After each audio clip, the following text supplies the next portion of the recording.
IIT జేఈలో మంచి rank రానటువంటి విద్యార్థులకు బెస్ట్ ఆప్షన్ సిఏ కోర్సులు అడ్మిషన్స్ జరుగుతున్నవి. వాగర్థావివ సంపృక్తౌ వాగర్థ ప్రతిపత్తయే జగతః పితరౌ వందే పార్వతీ పరమేశ్వరౌ.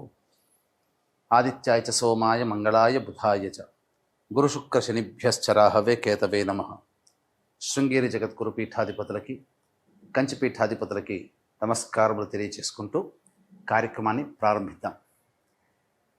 వీక్షించేటువంటి ప్రేక్షకుల్లో చాలామంది గత కొన్ని నెలలుగా ఈ పక్ష ఫలాల గురించి మనం తెలియచేస్తున్నాం. రాశి ఫలాలు చాలామంది ఎంతోమంది ఆదరిస్తున్నారు. వాళ్ళ నిజ జీవితంలో చాలామంది నిజంగా జరుగుతున్నాయండి, మీరు చెప్పినట్టే జరుగుతున్నాయి, ఏ రోజుకు ఆ రోజుకి సంబంధించినటువంటి ఖర్చు కానీ ఆదాయం కానీ అలాగే ఉంటుంది, ఇక మానసికమైనటువంటి ఒత్తిళ్లు కూడా చెప్పినటువంటి రోజుల్లో ఉంటున్నాయి అని చెప్తున్నారు. కానీ కొంతమంది మాకు ఇవేవి జరగట్లేవు ఎందుకని అని చెప్పి అడుగుతున్నారు. అయితే ఇక్కడ క్లారిటీ మీకు ఒకటి తెలియచేస్తాను.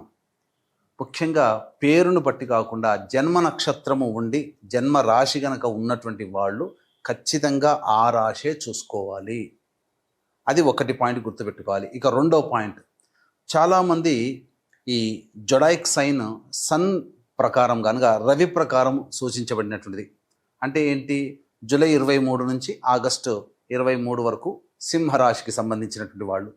ఈ జూలై 23 నుంచి ఆగస్టు 23 మధ్యలో పుట్టిన వాళ్ళు సింహరాశి చూసుకుంటున్నారు. అది తప్పు. మీరు పుట్టిన డేటు, టైము, ప్లేస్ను బట్టి మీకంటూ ఒక నక్షత్రము, ఒక రాశి ఉంటుంది. ఆ రాశి మాత్రమే చూసుకోవాలి. అయితే కొంతమంది మరి మాకు నక్షత్రాలు రాశులు లేవండి, మరి ఏంటి అన్నప్పుడు నామ నక్షత్రాన్ని బట్టి చూసుకోవాలి. అయితే ఇక్కడ కూడా చాలామంది పొరబడుతున్నటువంటి విషయం ఏంటంటే, ఉదాహరణకి లక్ష్మి అనే అమ్మాయి ఉంది. ఆ అమ్మాయి చూచే చోళ కాబట్టి లక్ష్మి అని అంటే అశ్విని నక్షత్రంగా భావించుకొని మేషరాశిగా భావించుకొని మేషరాశి ఫలాలు చూస్తున్నారు. కానీ ఆ లక్ష్మి అనే అమ్మాయికి తెలుసు తాను కన్యారాశిలో పుట్టాను అని చెప్పి. కన్యారాశి చూడకుండా నామనక్షత్రమైనటువంటి అశ్విని నక్షత్రం సూచించే లక్ష్మి అనే పేరుని సూచించే మేషరాశిని చూసుకోవడం వల్ల ఆ అమ్మాయికి ఫలితాలు తారుమారవుతాయి. కాబట్టి ఏతావాత చెప్పొచ్చేది ఏమిటంటే, కంక్లూజన్ ఒకే మాటలో చెప్పాలంటే, మీకు జన్మ నక్షత్రము ప్రకారము జన్మ రాశి ఉంటుంది. ఆ రాశిని బట్టే చూడాలి తప్ప సన్ జొడాయిక్ సైన్ అనగా ఈ మంత్లో పుట్టిన వాళ్ళు ఈ రాశి అని చెప్పుకుంటారు కదా, అది తప్పు. అది ఫాలో కాకూడదు. అలాగే మీకు జన్మ నక్షత్రము జన్మ రాశి తెలియకపోతేనే అప్పుడు నామ నక్షత్రాన్ని బట్టి చూసుకోవాలి. ఇది క్లారిటీగా అందరూ గమనించగల ప్రార్థన. అప్పుడే ఇప్పుడు నేను చెప్పబోయే ప్రతి పక్ష ఫలాలు చెప్పబోయే ఫలితాలు మీకు దాదాపుగా 90% మీకు సూట్ అవుతాయని చెప్పవచ్చు. ఇక గమనించుకున్నట్లయితే 12 రాశులకి సంబంధించినటువంటి ఫలితాలు మనం తెలుసుకునే ముందు ఈ యొక్క జూన్ 1వ తారీఖు నుంచి 15వ తారీఖు వరకు గ్రహ సంచారం ఏ విధంగా ఉందో తెలుసుకుందాం. యాజ్ యూజువల్గా శని మీనరాశిలో, రాహు కుంభరాశిలో, కేతు సింహరాశిలో, అలాగే శుక్రుడు మేషరాశిలో మరియు వృషభ రాశిలో రవి సంచారము, 6వ తారీఖు వరకు బుధుడు వృషభ రాశిలో, 7వ తారీఖు నుంచి బుధుడు మిథున రాశిలో, అలాగే గురువు మిథున రాశిలో, కుజుడు 6వ తారీఖు వరకు కర్కాటక రాశిలో, తదనంతరం 7వ తారీఖు నుంచి కుజుడు సింహరాశిలో మరియు కేతు కూడా సింహరాశిలోనే సంచారం చేస్తున్నాడు.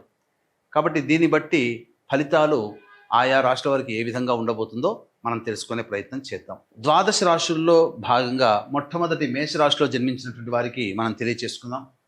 రాశిలోనే శుక్రగ్రహ సంచార ప్రభావం ఇది చాలా అనుకూలమైనటువంటిది. ప్రధానంగా వైభవోపేతమైనటువంటి జీవితం అనగా మీ హోదాతనానికి తగ్గట్టుగా మీ జీవితం అనేటువంటిది ఉండబోతుంది. ఎక్కడికి పోయినా స్వాగత సత్కారాలు అనేటువంటివి ఉంటాయి. అంటే గౌరవ మర్యాదలు పెరుగుతాయి అని అర్థము. స్త్రీల వలన ఉన్నటువంటి సమస్యలన్నింటినీ కూడాను పరిష్కరించుకోగలుగుతారు. ఆనందకరమైనటువంటి జీవితాన్ని మేషరాశి వారు ఈ స్త్రీపరముగా మరియు హోదాపరంగా పొందుతారని చెప్పవచ్చు. ఇక రవి ద్వితీయ స్థాన సంచార ప్రభావం వలన ప్రధానంగా చేస్తున్నటువంటి వృత్తి, ఉద్యోగ, వ్యాపారాల్లో ఆందోళనతో కూడుకున్నటువంటి జీవితం ఉంటుంది. నిరుద్యోగస్తులైతే ఉద్యోగ సంబంధంగా వెతుక్కోవాలని చెప్పవచ్చు. అలాగే ఈ సంబంధించినటువంటి ఈ గురువు మనకు మిథున రాశిలో సంచారం చేస్తున్నారు ప్రస్తుతం. ఈ మిథున రాశిలో సంచారం చేస్తున్నటువంటి కారణం చేత ఇతరుల యొక్క సహాయ సహకారాలు చాలా మటుకు దోబూచులాడుతూ ఉంటుంటాయి. మీకు సహాయం చేస్తున్న వాళ్ళు మొహం చాటేసే అవకాశాలు ఉంటాయని చెప్పవచ్చు. అలాగే బుధుడు కూడా 7వ తారీఖు నుంచి మిథున రాశిలో సంచారం చేస్తున్నటువంటి కారణం చేత సోదర సోదరీమణుల మధ్య కానీ, తెలిసిన వారి మధ్య కానీ, నమ్మకస్తులు స్నేహితుల మధ్య కానీ వాగ్వివాదాలు పొరపొచ్చాలు వచ్చే అవకాశం ఉంది. కాబట్టి జాగ్రత్త పడండి. ఇతరుల నుంచి రావాల్సినటువంటి డబ్బుల విషయంలో కాస్త ఆందోళన చెందే అవకాశాలు ఉంటాయి. ఎవరికి కూడా గుడ్డిగా నమ్మి డబ్బులు అప్పుగా ఇవ్వకండి, జాగ్రత్తలు పడండి. కుజుడు అర్ధాష్టమ కుజ దోష ప్రభావం 6వ తారీఖు వరకు ఉంటుంది. ఆ తదనంతరం కుజుడు ఈ సింహరాశిలోకి సంచారం చేస్తున్నటువంటి కారణం చేత ప్రధానంగా 6వ తారీఖు వరకు చేస్తున్నటువంటి ప్రతి పనులలో ఆటంకాలు, ప్రయత్నాల్లో ఇబ్బందులు, సమస్యలు ఉన్నప్పటికీ మెల్లమెల్లగా ఈ యొక్క కుజుడు సింహరాశిలో సంచారం చేస్తున్నటువంటి కారణం చేత 7వ తారీఖు నుంచి కొంత సర్దుబాటు అవుతుంది, కానీ సంపూర్ణంగా శుభ ఫలితాలను ఇవ్వలేడు.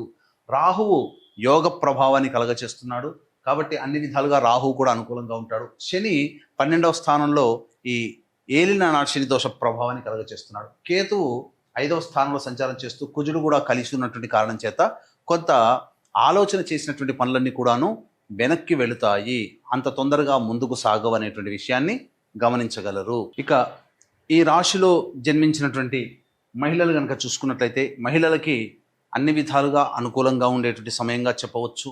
ముఖ్యంగా మీకు ఇంతకు ముందు ఏవైతే సమస్యలు వచ్చి ఉన్నాయో, అంటే ఇతరుల వలన గౌరవ మర్యాదలు కోల్పోవడం కానీ, ఇతరులు చిన్న చూపు చూడడం కానీ, అవన్నీ ఏవైతే ఉంటాయో అవన్నీ కూడాను మీకు కొనసాగింపుగా మంచిగానే ఉంటాయి. అందులో ఏమాత్రం సందేహం లేదు. గతంలో వలనే ఈ యొక్క మేషరాశిలో జన్మించినటువంటి మహిళలకి సంపూర్ణముగా అవకాశాలు చక్కగా ఉంటాయి. అందరూ గౌరవిస్తారు. గౌరవానికి తగ్గట్టుగా మంచి స్థితిగతులు కూడా కలుగుతాయి. విలువైనటువంటి ఆభరణములు కొనుగోలు చేసే అవకాశం ఉంటుంది. వివాహం కాని అమ్మాయిలకి వివాహ సంబంధాలు కుదిరే అవకాశాలు కూడా ఉంటాయని చెప్పవచ్చు. అలాగే సంతానపరంగా కొన్ని సమస్యలు 7వ తారీఖు నుంచి అనుకూలంగా లేని కారణం చేత గర్భవతులైనటువంటి వాళ్ళు 7వ తారీఖు నుంచి ఒక 45 రోజుల వరకు జాగ్రత్తలు పాటించాల్సినటువంటి పరిస్థితి అని చెప్పవచ్చు.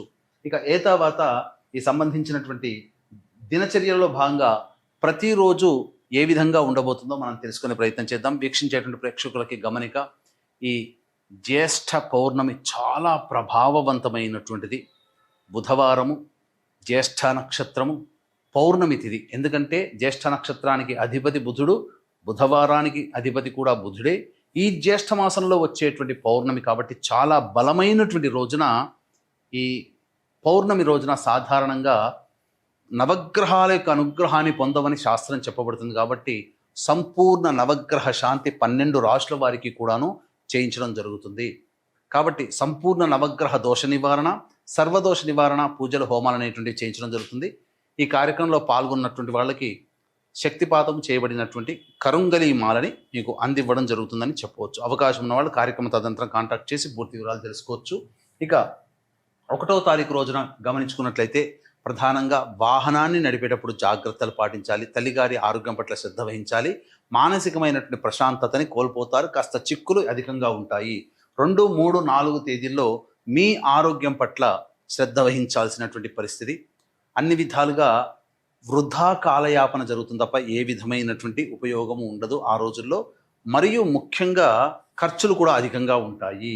ఇక 5, 6, 7, 8, 9 తేదీల్లో ముఖ్యంగా దాంపత్య సౌఖ్యము ఉంటుంది. అలాగే రావాల్సినటువంటి రాని బాకీలు వసూలవుతాయి. మరియు ఖర్చులకు మించిన ఆదాయం లభించడం ద్వారా ఆనందకరమైనటువంటి జీవితాన్ని పొందుతారు. మీ సమస్యల్ని, ధనపరమైనటువంటి సమస్యలు ఏవైతే ఉంటాయో అవన్నీ పూర్తిగా పరిష్కరించుకోగలుగుతారు. విందులు, వినోదాలు, కుటుంబ సభ్యులు ఆనందముగా మిత్రులతో కలుస్తారు అని చెప్పవచ్చు.